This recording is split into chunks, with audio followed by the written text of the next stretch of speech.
আপনারা আসুন ঘুরে এই কাটা তো ময়ূরপটি দর্শন করে আপনাদের কেমন মন্দির দান মন্দির আপনাদেরকে একটু দর্শন করে দিব। তো ভালো থাকুন সবাই, রাধে রাধে।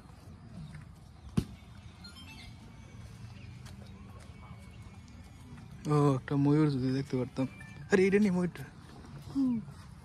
ওই যে ময়ূর এসে যে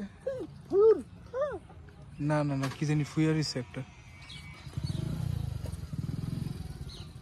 ময়ূরের ডাক হতে শোনা যায়।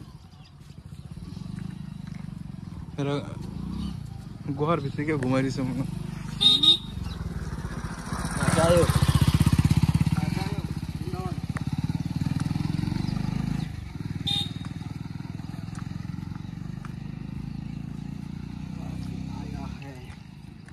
कहाँ से आया?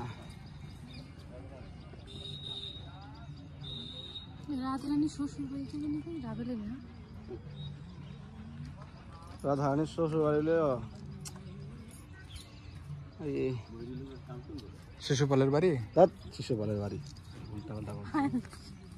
আয়ন ঘোষের বাড়ি।